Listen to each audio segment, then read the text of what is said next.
The story begins at a unique high school called Sky High, floating high above the clouds. This is no ordinary school. Only children with superpowers are allowed to attend. Every student here is born with a special ability. Now, we meet Will Stronghold, the son of two legendary superheroes, Steve Stronghold and Josie Stronghold. Steve possesses incredible super strength, while Josie can fly at lightning speed. To hide their identities among regular people, they work as real estate agents in the city of Maxwell. But whenever danger strikes, they immediately don their superhero suits and rush to save lives. Will has dreamed since childhood of becoming a great superhero like his parents, but there's a big problem. He hasn't shown any powers yet. Today is Will's first day at Sky High. Just then, his dad Steve calls him into his room. Will quickly pretends to lift heavy dumbbells, trying to hide the truth that he still has no powers. Will's best friend Layla, who has the power to control plants, is with him. They've been friends since childhood and are going to Sky High together. Suddenly, Steve receives an emergency alert. A massive robot is attacking downtown. Steve and Josie immediately put on their superhero suits and rush to the scene. With one powerful punch, Steve knocks the robot down and takes its glowing eye as a trophy of victory. A flying school bus soon arrives to pick up the students. Will and Layla hop on. The driver, Ron Wilson, instantly treats Will with special respect when he hears he's the son of Steve and Josie. Will sits next to his friend Jack, and as all the super students settle in, Ron opens the bus wings and lifts it straight into the sky. The sudden flight makes the kids scream in fear, but moments later, they arrive at Sky High,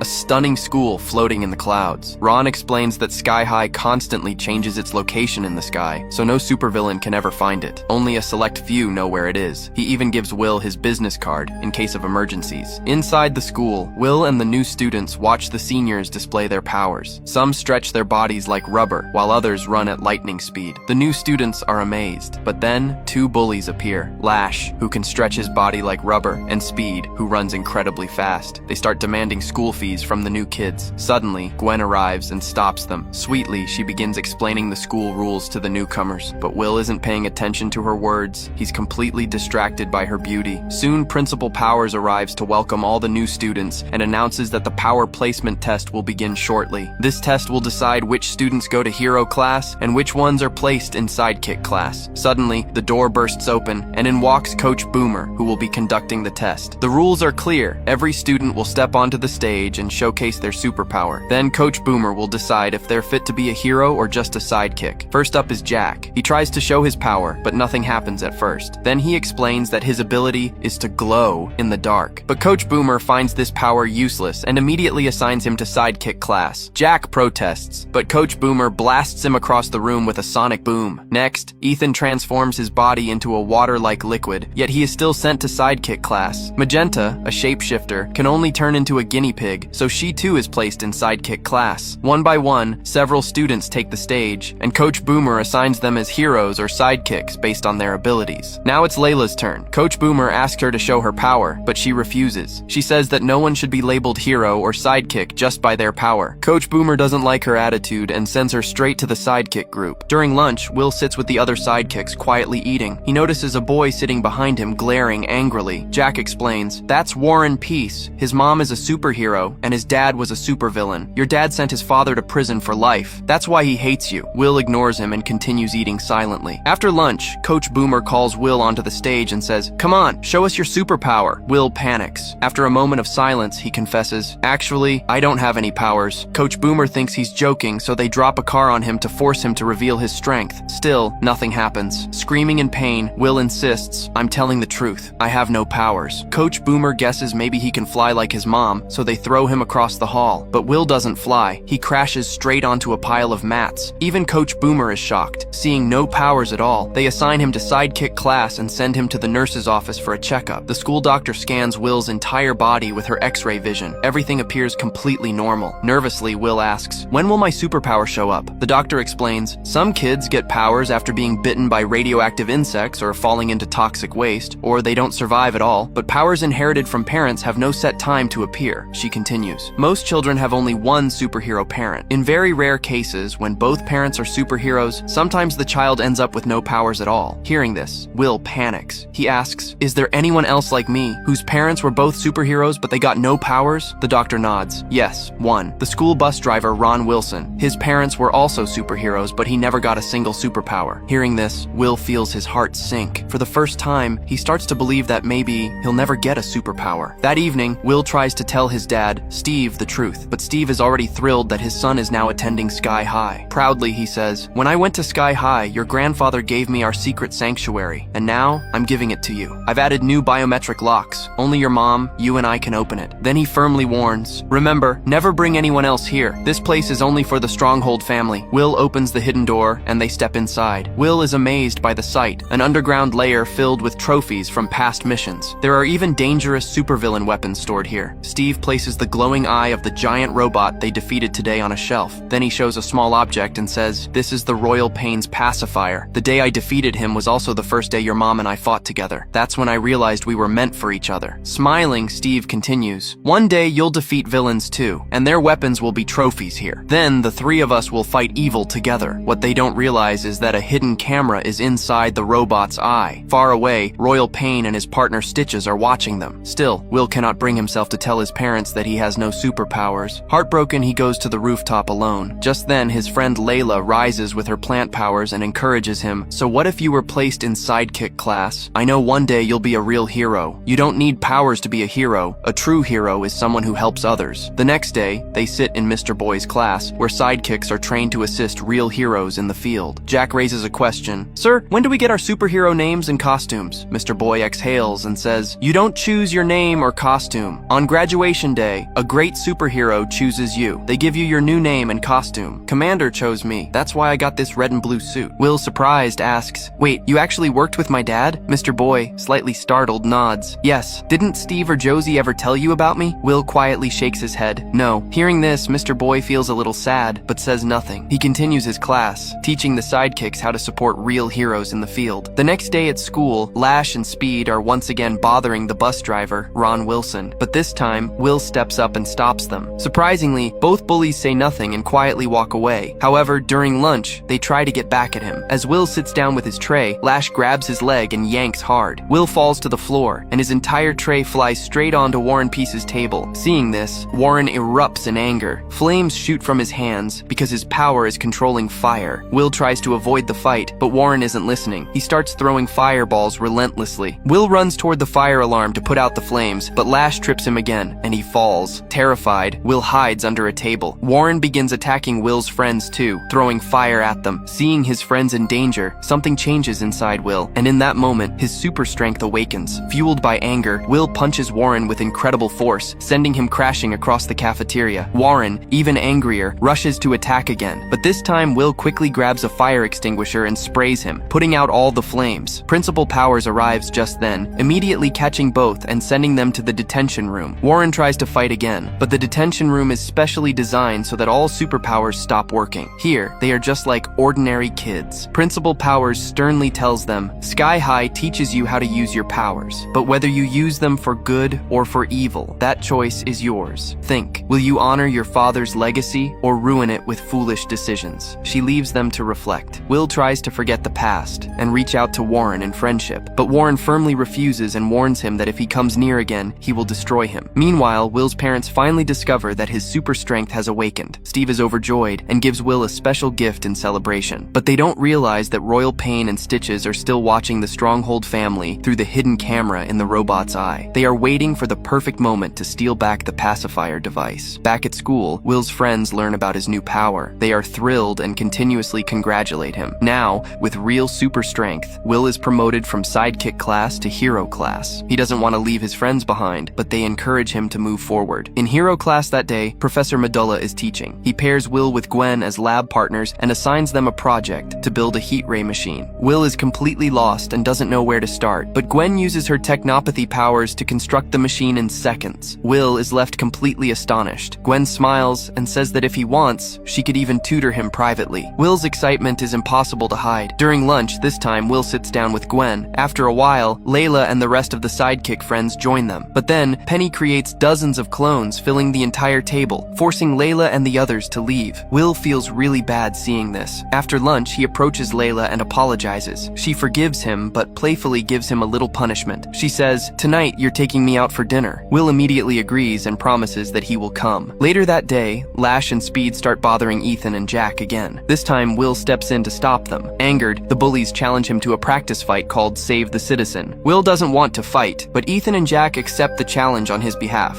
Soon, the match begins. In this practice, Lash and Speed act as villains, and Will must fight as a hero. But there's a twist. He has to team up with the boy who hates him the most, Warren Peace. Both step onto the field, ready for battle. Coach Boomer explains the rules. Will and Warren are the heroes. You have 3 minutes to save the citizen. Fail, and the match is over. A dummy citizen is suspended on a rotating platform. As Will rushes to save them, Speed zips in at lightning speed to stop him. Furious, Will punches the ground hard, creating a shockwave that sends Lash and Speed flying. He immediately grabs Lash, spinning and tying his stretchable body so he can't move. Meanwhile, Speed runs so fast around Warren that his oxygen runs low. Struggling to breathe, Warren can't use his fire powers. Only 20 seconds remain. Will looks at the citizen hanging in front of him, and at Warren struggling to breathe. He makes a decision. Will abandons saving the citizen for the moment. He grabs Speed first and hurls him hard toward Lash. Both villains crash to the ground. Then, Will lifts Warren and throws him straight toward the spinning platform. Warren instantly uses his firepower to blast the trap, and, in the final second, saves the citizen. The entire arena erupts in applause. Together, Will and Warren win the challenge. Afterward, Will tries again to befriend Warren, but Warren shows no interest. Later that day, Gwen comes to Will's house to work on their science project. His parents, Steve and Josie, immediately take a liking to her. Gwen smiles and says, "I'm the head of this year's homecoming event. It would make me so happy if you both were our chief guests." Steve and Josie happily agree. Meanwhile, Will's full attention is on Gwen, and because of that, he completely forgets one very important thing, the dinner he promised Layla. That night, at the restaurant, Layla sits alone, waiting for Will, but he never shows up. After a long while, Warren Peace arrives. He works at the same restaurant and sits beside her. Layla tells him that she and Will have been best friends since childhood. Warren smirks slightly and says, "So, you've liked Will all this time?" Layla immediately denies it. "No, it's nothing like that. We're just friends." Warren smiles and says, "No need to lie. Everyone at school can see it. Anyone can tell you love him. I don't know why you haven't told him, but trust me, when you do, it will feel good." His words touch Layla's heart. She thinks that maybe if she goes to homecoming with Will, he will finally understand her feelings. Meanwhile, at Will's house, Steve shows Gwen his old school yearbook. He points to a girl named Sue Tenney, who looks exactly like Gwen. Steve explains, "This girl disappeared from school suddenly. Some say she became a supervillain. Others say she died." Gwen goes silent, startled. Later, Will walks Gwen home. Before leaving, she asks, will you go to homecoming with me?" Will has liked Gwen for a long time, so he immediately says yes. Gwen kisses him, and Will walks home, ecstatic. Meanwhile, Royal Pain has repaired the pacifier device and is planning to attack Sky High on homecoming night. The next day, Layla musters courage and asks Will